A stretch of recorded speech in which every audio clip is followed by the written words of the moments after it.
Welcome to the Eat Better, Move Better, Live Better podcast presented by Flourish with Tracy, where we'll dive into the realms of holistic wellness, plant-based nutrition, yoga, and self-care to help you live your best life.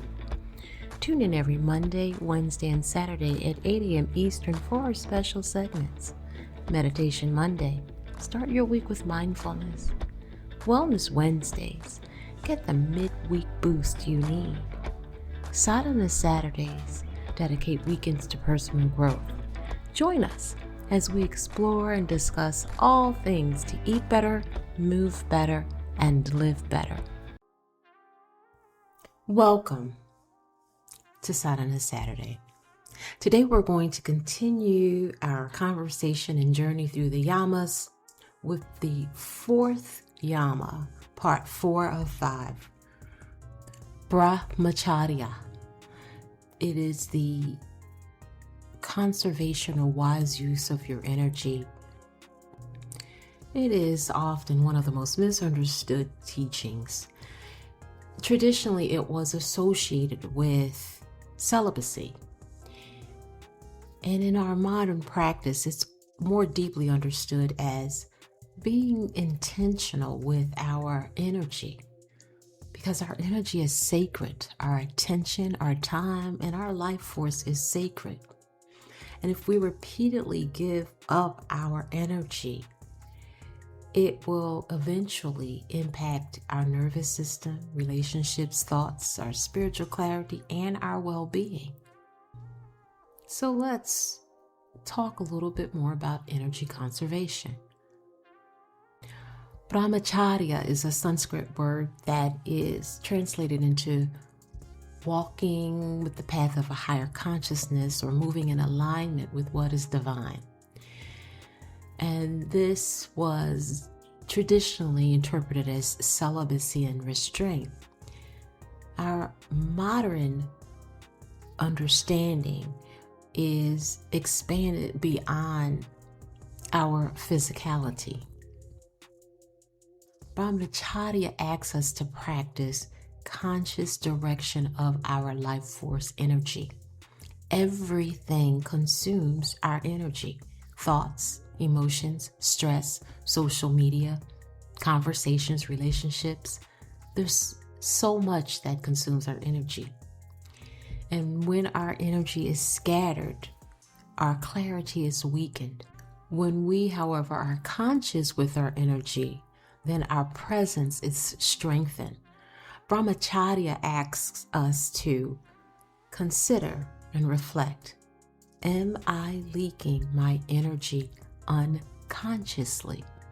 And many of us, if we think about it, can answer that question with a yes. Because many people today are deeply energetically depleted. And it's not because they're weak, it's because our modern culture constantly pulls our attention outward, external. And the energy leaks come from endless scrolling, chronic stress, people-pleasing, overworking, excessive stimulation, no boundaries. We can continue that list on and on. And I'm sure you can also identify where your energy may be leaking. In this instance, many of our nervous systems are not taking an opportunity to experience stillness. In this instance, our minds are becoming overstimulated, our bodies are exhausted, and our spirit is completely disconnected. Brahmacharya asks us to observe what drains me repeatedly. And then there's also mental energy leaks. We don't even realize that we can become mentally exhausted from overthinking, worrying, obsessively planning. Every thought that we focuses on consumes our energy. It doesn't mean we have to suppress our thought. It's just about becoming more intentional about the attention we give them. Because it is said that where attention goes, our energy will follow. And then we can leak our energy emotionally. if we have unresolved conflicts, or we consistently care for others without replenishing and caring for ourselves. And if we just remain in an environment that feels unsafe to us. Brahmacharya teaches that not every situation deserves our energy.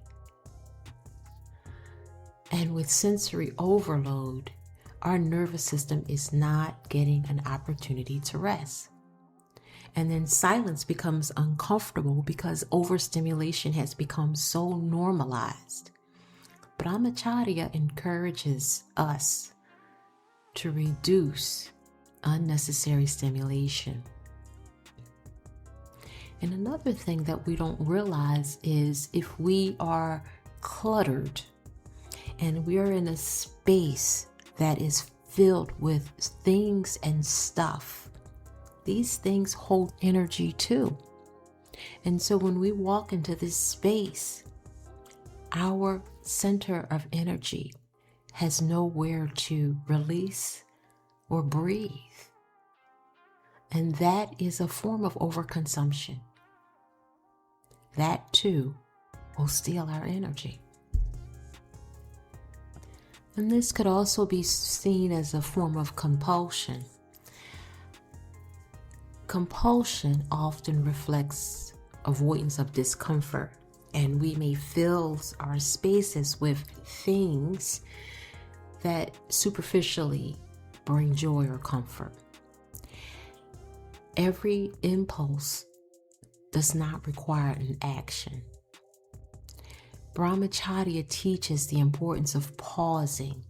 So before you indulge that compulsion, pause, become aware. Burnout is another. It's very common in our modern society. We are in constant mode of outputting, giving, performing, producing, and we don't replenish. Brahmacharya reminds us that our energy is not infinite.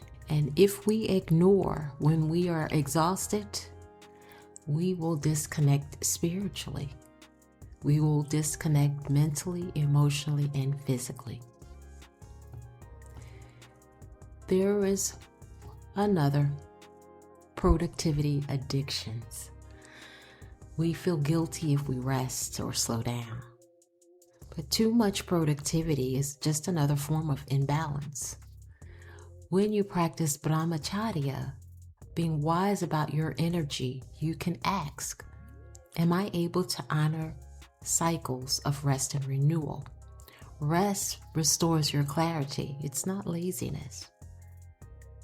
And in addiction, we sometimes want to overgive, and we leak our energy by not being able to say no, always being the rescuer to rescue others constantly, overextending ourselves emotionally and abandoning our personal needs. Compassion without boundaries will lead to depletion, and you will leak your energy. Brahmacharya encourages sustainable giving. You also should protect your spiritual energy and intention. When you are drained spiritually, you can practice to restore, because repeated practice strengthens your spirituality. And you can do that through your personal practice of prayer or journaling, grounding, mindful movements, breathwork, meditation. If you constantly feed distractions, that distraction will grow. But if you feed awareness, your awareness will grow and deepen. And consistent practice matters when you're practicing your spirituality. See your presence as an expression of your sacred energy. So be fully present. Be attentive in conversations and practice. Be attentive in your stillness. Be attentive with how you actually live your life. If your attention or intentions is fragmented, you are losing your connection with your sacred energy. When you are present, fully attentive and intentive, you restore your depth. And this will help you practice Brahmacharya with your relationships to retain relationships that nourish, to recognize others that may deplete, recognizing which pulls your peace. Ask yourself, do my relationships support growth? Am I overextending? Do I feel emotionally safe? Am I honoring my energetic boundaries? Brahmacharya reminds us that protecting your energy and peace is an act of conscious stewardship of your life force, your prana. So, what are some practical ways you can practice Brahmacharya on a daily basis? Limit unnecessary stimulation. Be mindful with how you use technology. Don't store, hoard, or consume things that drain your energy. Protect your rest. Say no consciously. Create space for silence and engage with relationships truthfully, authentically, and consciously. Nourish your body. Brahmacharya is not deprivation, it's alignment. Let go of things that are pulling your energy and consuming your space that you don't need. The practice of Brahmacharya is not about rigid control. It's about wise conservation, caretaking, and honoring of your energy. Your energy is sacred. Release compulsive patterns that drain you. Live with balance and awareness. And may your choices support clarity and peace and cultivate presence. May Brahmacharya help you recognize where your energy flows, how it flows, and where you need to shift. And may it help you become more intentional with your attention, boundaries, habits, and presence. Balance is not weakness, it's wisdom. Thank you for sharing time and space today.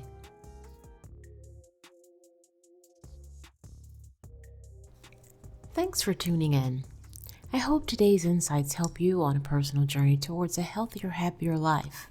Don't forget to join every Monday, Wednesday, and Saturday at 8 a.m. Eastern for more self-care and holistic wellness tips.